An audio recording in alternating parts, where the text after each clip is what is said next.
জাদুর লাঠি। এক সময় এক অজ পাড়াগায়ে ছিল রহিম নামের এক গরিব ছেলে। ছোট্ট ঘরে তার মা বাবা আর সামান্য জীবিকা। প্রতিদিন সে মাঠে কাজ করত, জঙ্গলে কাঠ কাটত, কখনো নদীতে মাছ ধরত। জীবন ছিল কষ্টের, কিন্তু মনে ছিল সৎ ইচ্ছা। একদিন গভীর জঙ্গলে কাঠ কাটতে গিয়ে সে হঠাৎ একটি পুরনো লাঠি দেখতে পেল। লাঠিটি সাধারণ ছিল না, অদ্ভুত আলো ঝলমল করছিল এর গায়ে। রাহিম ভেবেছিল হয়তো কারো ফেলে দেওয়া, কিন্তু হাতে নিতেই সে অনুভব করল শরীরে এক অজানা শক্তি প্রবাহিত হচ্ছে। সেই দিন থেকেই শুরু হলো এক নতুন যাত্রা। লাঠির প্রথম শক্তি। রাহিম লাঠিটি নিয়ে গ্রামে ফিরল। প্রথমে সে কিছু টের পেল না, কিন্তু হঠাৎ দেখল লাঠি দিয়ে মাটিতে ঠুকতেই সেখান থেকে পানি ফোঁটা ফোঁটা ঝরছে। গ্রামের শুকনো কুয়া ভরে উঠল। মানুষ অবাক হয়ে গেল। পরদিন সে আবার লাঠি দিয়ে গাছ ছুঁতেই শুকনো গাছে নতুন পাতা গজালো। গ্রামবাসী আনন্দে ভরে উঠল। তারা বুঝল এই লাঠি কোনো সাধারণ জিনিস নয়। রাহিম তখন থেকে গোপনে সিদ্ধান্ত নিল এটি শুধু মানুষের উপকারেই ব্যবহার করবে। ঈর্ষা ও ষড়যন্ত্র। গ্রামের ভালো মানুষ যেমন খুশি হলো, তেমনি কিছু দুষ্ট লোক হিংসা করতে লাগল। তারা ভাবল রাহিমকে সরিয়ে দিলে লাঠি তাদের হাতে যাবে। তারা পরিকল্পনা করে রাতে রাহিমকে আক্রমণ করল, কিন্তু লাঠি নিজের শক্তিতে জ্বলে উঠল আর অন্ধকার ভেদ করে তাদের সবাইকে পালাতে বাধ্য করল।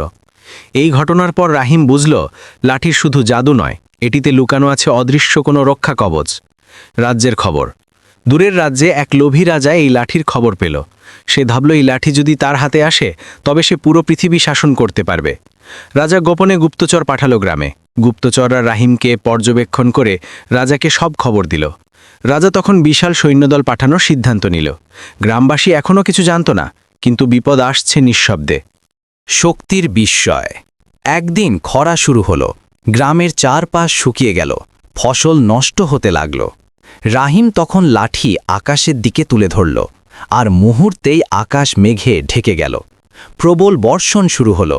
মাঠে আবার সবুজ ফিরে এলো। মানুষ বলল রাহিম নাকি দেবতা, কিন্তু রাহিম বিনয়ী থেকে বলল আমি কিছুই নই, লাঠি আসল শক্তি। কিন্তু তার মনে ভয়ে ঢুকে গেল, এই লাঠি কি তাকে সত্যি মানুষ থেকে আলাদা করে ফেলবে? অশুভ শক্তির ছায়া। যখন গ্রাম ধীরে ধীরে সুখে ভরে উঠছিল, তখন দূরের রাজা তার সৈন্যদল পাঠিয়ে দিল রাহিমের গ্রামে। সৈন্যরা রাতে এসে আক্রমণ করল। হঠাৎ গ্রাম কেঁপে উঠল। মানুষ ভয়ে দৌড়াতে লাগল। রাহিম লাঠি হাতে দাঁড়ালো। সে মাটিতে লাঠি ঠুকতেই বিশাল আলোর দেয়াল তৈরি হলো, আর সৈন্যরা ভেতরে ঢুকতে পারল না। কিন্তু রাজা থেমে থাকল না। সে এক অন্ধকার জাদুকরের সাহায্য নিল। জাদুকর বলল এই লাঠির ভেতরে এমন এক শক্তি আছে যা যদি মুক্তি পায় তবে পুরো পৃথিবী কাঁপবে। রাজা আনন্দে হেসে উঠল। সে জানল শুধু দখল নয়, সে চাইছে লাঠিকে ভেঙে সেই অশুভ শক্তি বের করতে। লাঠির ভেতরের রহস্য। রাহিম রাতে ঘুমাতে পারছিল না। বারবার স্বপ্নে সে দেখত লাঠির ভেতরে কেউ তাকে ডাকছে। একদিন জঙ্গলের গভীরে সে লাঠি হাতে বসে থাকল। হঠাৎ লাঠি থেকে কালো ধোঁয়া বেরিয়ে এলো, আর তাতে ভেসে উঠল এক দানবীয় ছায়া। ছায়াটি বলল আমি বহু যুগ ধরে বন্দী আছি। তুমি যদি আমাকে মুক্ত করো, আমি তোমাকে অসীম শক্তি দেব। রাহিম আতঙ্কিত হয়ে গেল। সে বুঝল লাঠি শুধু আশীর্বাদ নয়, অভিশাপও বটে। যদি সে ভুল করে দানবকে মুক্ত করে তবে তার গ্রাম নয়, পুরো পৃথিবী ধ্বংস হবে। সে প্রতিজ্ঞা করল যত কষ্টই হোক এই দানবকে মুক্ত করবে না। কিন্তু ভেতরে ভেতরে সে ভয় পেল, কোনোদিন ভুলে যদি লাঠি তার নিয়ন্ত্রণ হারিয়ে ফেলে। অগ্নি পরীক্ষা। রাজা তার বিশাল সৈন্যবাহিনী নিয়ে আবার এলো। এবার তার সঙ্গে ছিল সেই অন্ধকার জাদুকর। তারা গ্রামের চারদিক ঘিরে ফেলল। রাহিম লাঠি আকাশের দিকে তুলল, সঙ্গে সঙ্গে বজ্রপাত শুরু হল। বজ্রপাত সৈন্যদের ওপর পড়তে লাগল, কিন্তু জাদুকর কালো মন্ত্র পাঠ করল, আর রাহিমের জাদু দুর্বল হতে লাগল। এখন রাহিমের সামনে একটাই পথ, লাঠির সম্পূর্ণ শক্তি ব্যবহার করা। কিন্তু মনে পড়ল তাতেই দানব জেগে উঠবে। গ্রামবাসী কাঁদতে লাগল, শিশুরা ভয়ে মায়ের আঁচল আঁকড়ে ধরল। রাহিম তখন নিজের ভেতরে অদ্ভুত এক দ্বন্দ্বে পড়ল। যদি সে লাঠি ব্যবহার না করে তবে গ্রাম ধ্বংস হবে, আর ব্যবহার করলে হয়তো পৃথিবী অন্ধকারে ভরে যাবে। এই দোটানায় রাহিমকে নিতে হলো তার জীবনের সবচেয়ে বড় সিদ্ধান্ত। ভয়ঙ্কর মুক্তি। জাদুকরের কালো মন্ত্রে রাহিমের শক্তি দুর্বল হয়ে পড়ল। গ্রামবাসী চিৎকার করতে লাগল, আমাদের বাঁচাও! রাহিম বাধ্য হয়ে লাঠি 2 হাতে শক্ত করে ধরল এবং সর্বশক্তি দিয়ে মাটিতে আঘাত করল। মুহূর্তেই লাঠি থেকে প্রচণ্ড আলো বেরিয়ে পুরো আকাশ ভরে গেল। কিন্তু সেই আলোর ভেতর থেকে জেগে উঠল সেই দানবীয় শক্তি, যাকে রাহিম এতদিন আটকে রেখেছিল। আকাশ অন্ধকার হয়ে গেল, বাতাসের শীতলতা নেমে এলো, আর গ্রাম কেঁপে উঠল। দানবের কণ্ঠ গর্জে উঠল, আমি অবশেষে মুক্ত, এখন আমার সামনে কেউ টিকতে পারবে না। রাহিম তখন বুঝল সে অনিচ্ছায় পৃথিবীর জন্য সবচেয়ে বড় বিপদ ডেকে এনেছে। সাহসের সিদ্ধান্ত। রাহিম গ্রামবাসীদের দিকে তাকালো। শিশু, বৃদ্ধ, নারী সবাই ভয়ে কাঁপছে। সে গভীর শ্বাস নিয়ে সিদ্ধান্ত নিল নিজের জীবন দিয়ে হলেও সে গ্রামকে বাঁচাবে। সে লাঠি আকাশের দিকে তুলে উচ্চস্বরে বলল, এই শক্তি আমার নয়, মানুষের নয়, এটি প্রকৃতির। আমি আমার প্রাণ দিচ্ছি, কিন্তু এই দানব আর মুক্ত থাকবে না। মুহূর্তেই লাঠি তীব্র আলো ছড়াতে লাগল। আলো দানবকে ঘিরে ফেলল। দানব চিৎকার করতে লাগল, না, আমাকে আবার বন্দি করো না। কিন্তু আলো ক্রমশ তাকে টেনে নিল লাঠির ভেতরে। রাহিম ধীরে ধীরে নিস্তেজ হয়ে পড়ল। লাঠি হাতে নিয়ে সে মাটিতে বসে পড়ল। তার ঠোঁটে একটুখানি হাসি, কারণ সে জানত সে গ্রামকে বাঁচাতে পেরেছে। নিস্তব্ধ গ্রামের কান্না। দানব বন্দী হল, চারপাশ আবার শান্ত হয়ে গেল, কিন্তু গ্রাম জুড়ে নেমে এলো গভীর নিস্তব্ধতা। মানুষ দেখল রাহিম লাঠি হাতে মাটিতে পড়ে আছে, তার নিঃশ্বাস ক্ষীণ, চোখ আধা বন্ধ। সবাই ছুটে এলো, কান্নার শব্দে আকাশ ভারী হয়ে উঠল। গ্রামবাসীরা চিৎকার করল, রাহিমকে হারানো যাবে না, সে তো আমাদের বাঁচিয়েছে। কিন্তু রাহিম খুব ধীরে বলল, ভয় পেও না, আমি যদি না থাকি তবুও তোমরা একসাথে থাকলে এই গ্রাম বেঁচে থাকবে। মনে রেখো, প্রকৃত জাদু লাঠিতে নয়, মানুষের মনের ভেতর। এই কথা বলেই সে জ্ঞান হারালো। লাঠির পরিবর্তন। লাঠি তখন আর আগের মতো রইল না। এর গায়ে অদ্ভুত চিহ্ন ফুটে উঠল, আর তা থেকে আস্তে আস্তে সাদা আলো বেরোতে লাগল। গ্রামের প্রবীণ লোকেরা বলল, এখন এই লাঠি আর ধ্বংসের শক্তি নয়, বরং রাহিমের আত্মত্যাগের প্রতীক। কেউ আর সাহস পেল না লাঠি ছোঁয়ার। সবাই একমত হল, লাঠিকে পাহাড়ের গভীরে সমাধিস্থ করা হবে, যেন আর কোনোদিন দুষ্টের হাতে না পড়ে। গ্রামবাসীরা কাঁধে নিয়ে রাহিমকে বাড়ি ফিরিয়ে আনল। চারপাশে কান্না, কিন্তু সেই কান্নার ভেতরও ছিল গর্ব, কারণ তাদের গ্রাম থেকে জন্মেছিল এক সত্যিকারের বীর। নতুন ভোর। দিন কেটে গেল, সময় এগোতে লাগল। ধীরে ধীরে গ্রাম আবার স্বাভাবিক জীবনে ফিরল। ফসল ফলতে লাগল, নদী ভরে উঠল, পাখিরা গান গাইতে লাগল। রাহিম দুর্বল শরীরে হলেও বেঁচে রইল। তার জীবন যেন অলৌকিকভাবে ফিরে এলো। মানুষ তাকে আরও বেশি ভালোবাসতে লাগল। সে তখন আর জাদুর লাঠির প্রয়োজন বোধ করল না, কারণ সে দেখল মানুষ একসাথে কাজ করলে, ভালোবাসা দিলে যে কোনো সমস্যাই সমাধান করা যায়।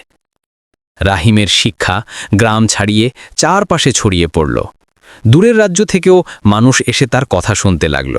সবাই বলল, জাদুর লাঠি নয়, আসল জাদু রাহিমের হৃদয়ে। রাজার অনুশোচনা। দানব বন্দী হওয়ার পর সেই লোভী রাজা গভীর হতাশায় ডুবে গেল। তার প্রাসাদে রাতভর অশান্তি, ঘুম আসে না।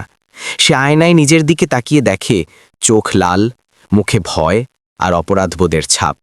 রাজা ভাবতে লাগল, আমি কি সত্যি একজন শাসক, নাকি আমি শুধু ক্ষমতার লোভী এক মানুষ যে নিজের মানুষদের ধ্বংস করতে চেয়েছিল? অবশেষে সে তার সৈন্যদের ডেকে বলল, আমাদের সেই গ্রামের কাছে যেতে হবে। আমি তাদের কাছে ক্ষমা চাইতে চাই। প্রথমবারের মতো রাজা মাথা নত করে মানুষের সামনে দাঁড়াল।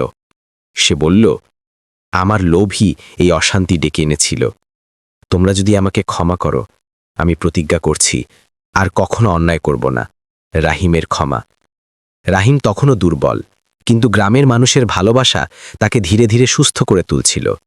রাজা যখন তার সামনে এলো, সবাই ভেবেছিল রাহিম হয়তো রাগ করবে, কিন্তু রাহিম ধীরে হেসে বলল, মানুষ ভুল করতে পারে, কিন্তু ভুল বুঝে যদি সংশোধন হয় তবেই সে সত্যিকারের পরিবর্তন।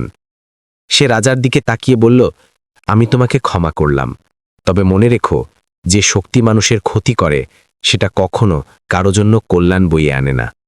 রাজা কান্নায় ভেঙে পড়ল। সেদিন থেকে সে আর দখলদার শাসক রইল না, বরং গ্রামের মানুষের পাশে দাঁড়ানো এক সহায়ক হয়ে উঠল। নতুন যুগের শুরু। গ্রামে তখন এক নতুন অধ্যায় শুরু হলো। রাজা আর গ্রামবাসী একসাথে কাজ করতে লাগল। রাস্তাঘাট তৈরি হলো, ক্ষেতের জন্য সেচের ব্যবস্থা হলো, বাজারে নতুন বাণিজ্য শুরু হলো। রাহিম সবাইকে শেখাতে লাগল, লাঠির জাদু আমাদের পথ দেখিয়েছে, কিন্তু সত্যিকার জাদু হলো ঐক্য, বিশ্বাস আর ভালোবাসা। শিশুরা তার কাছ থেকে শিখত সাহসের গল্প, যুবকেরা শিখত সততার শিক্ষা, আর বৃদ্ধেরা তার মুখে শান্তির বাণী শুনে শান্তি পেত। ধীরে ধীরে গ্রামের নাম ছড়িয়ে পড়ল দূর দেশে। মানুষ বলতো, ওই গ্রামই হলো সত্যিকারের আশার প্রতীক। শান্তির ছায়া। রাহিমের গ্রামে শান্তি ফিরে এসেছে। মানুষ একে অপরের পাশে দাঁড়াচ্ছে, কাজ করছে, হাসছে। নদীর পানি ঝরছে স্বচ্ছ, মাঠে ফসল লাল সবুজ দুলছে। রাহিম এখন মানুষকে শুধু শক্তি দেখানোর জন্য নয়, জীবনকে সুন্দরভাবে চালানোর শিক্ষা দিচ্ছিল। শিশুরা তার চারপাশে খেলছে, যুবকেরা তার গল্প শুনছে, বৃদ্ধেরা তার সঙ্গে বসে স্মৃতি ভাগ করছে। গ্রামের সবাই বুঝল, সত্যিকারের জাদু লাঠি নয়, ভালোবাসা, সাহস আর মানুষের মধ্যে একতার শক্তি। লাঠির চিরস্থায়ী বিশ্রাম। একদিন রাহিম সিদ্ধান্ত নিল, লাঠি যেন আর কোনো দুষ্টের হাতে না যায়। সে লাঠিকে গ্রামের পার্বত্য পাহাড়ের গভীরে সমাধিস্থ করল। পাহাড়ের চূড়ায় লাঠি মাটির নিচে নিরাপদভাবে রাখা হলো।